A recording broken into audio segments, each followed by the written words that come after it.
Hello, so I want to talk about today, tomorrow, next day, next day, the next day, and the next days after that severe weather potential outbreak happening.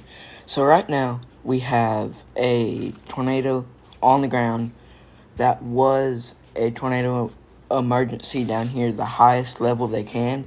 It passed right over this probe right here, so that one was really bad. But then basically, so right now today we have an enhanced three out of 5 risk, and then we have a slight 2 out of 5 risk, and then a marginal 1 out of 5 risk, and then a general thunderstorm risk stretching from, like I said in my last video, Minnesota, Wisconsin, Michigan, down to California. And then tomorrow, and then today, it's surprising that we saw that big tornado, even though we only have a slight risk for even though we only had a slight risk for tornadoes, the 5% chance of a tornado within 25 miles of any given point. And then we had a 15%, we'll have a 15%, 15% risk of severe straight line wind gust within 25 miles of any given point in Nebraska. Nebraska is pretty much out of this. We do have a couple back lines coming through, but for the most part, Nebraska's out of this. And then Iowa, Minnesota, Illinois, Wisconsin, and Missouri, you need to stay weather alert today. And then we have a 30% chance of SIG hail within 25 miles of any point. That is hail bigger than 2 inches within 25 miles of any given point in the red.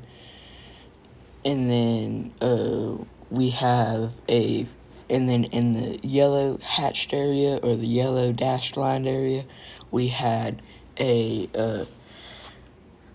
10% or greater chance for significant severe hail within 25 miles of any point, and a 15% chance for severe hail within 25 miles of any point in the yellow, and then same for the brown, but that's 5%.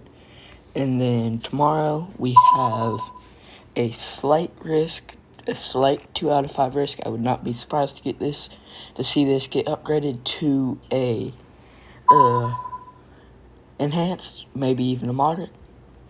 The tornado threat is going to stay in this area, and and then up here and down here is going to be where the main tornado threat is going to be. And then down here is where I think we have the highest chance for all modes of severe weather, not necessarily tornadoes only. And then tomorrow we have a same as today.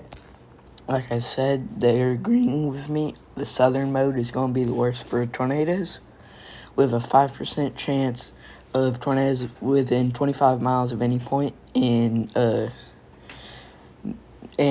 Texas and Oklahoma, and then 2% chance for tornadoes within 25 miles of any given point from Texas all the way up to Michigan.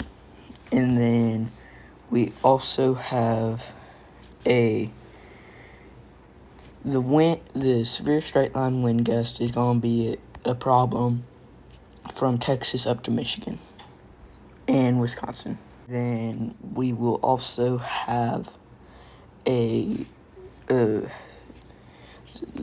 it's showing the southern mode getting the worst of it. So I would not be surprised to see the southern mode in this area get upgraded to a enhanced risk, but that's not completely. It's not something to rule out, but it's also not something to necessarily take as it's going to happen.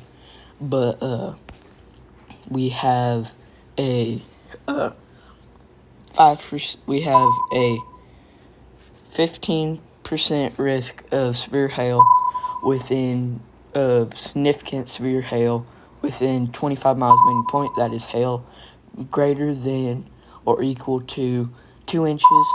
And then in just the yellow, we have a 15% chance for hail within 25 miles of any point. And in the brown, we have a 5% chance for hail within 25 miles of any given point. And then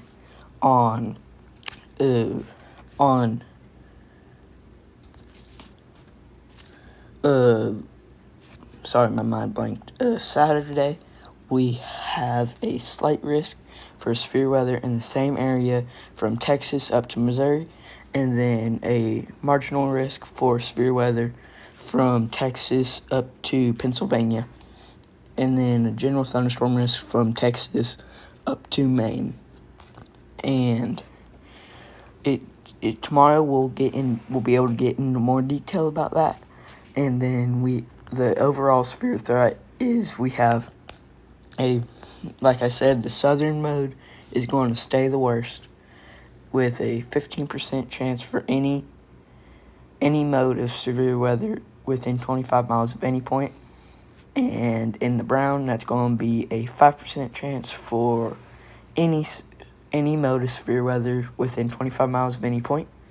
And then it will move more southern into Texas, Louisiana, Mississippi, Arkansas, Missouri, Tennessee, Kentucky, Illinois, and this will expand. I'm not saying it's going to get that big, but the point is it's going to expand.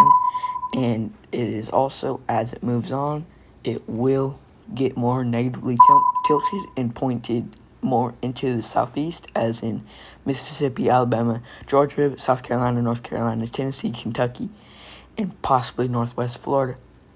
I'm not necessarily going to say it will get in northwest Florida because it's really hard. What's been holding this system back for so long is currently there is a high pressure over the Gulf, which is high pressures repel and low pressures attract.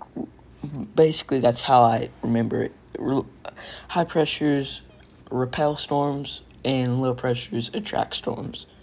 And so we have a high pressure sitting over the Gulf that's what's keeping the system up in those more northern states, and why it's staying out of the southeast for so long. But the worst part about that is it's getting all of this moisture inflow from the Pacific and the Gulf, because high pressures, they will still feed moisture into the central U.S. And the reason why actually, that's for another video. But yeah, so stay weather where on these coming days we have a multi-day severe weather outbreak. Wait, hold on. Never mind. I gotta show you a couple more things. So we do have we don't have a risk yet. Right now but we do have a marginal risk for severe weather, which is predictability too low, which basically means there is a threat for severe weather on the day 6. The day 5 and 6 outlook, it doesn't show this on this, but if you go to look at the it's the SPC, but Storm Prediction Center you will see under it, they will have the convective outlook. You can click that, and you click on it, and then you go to the day 4 to 8 outlook, and you scroll to the days, and some days will say predictability too low or potential too low. And whenever you start seeing predictability too low is whenever you got to start looking out. But thank you for watching this, and bye.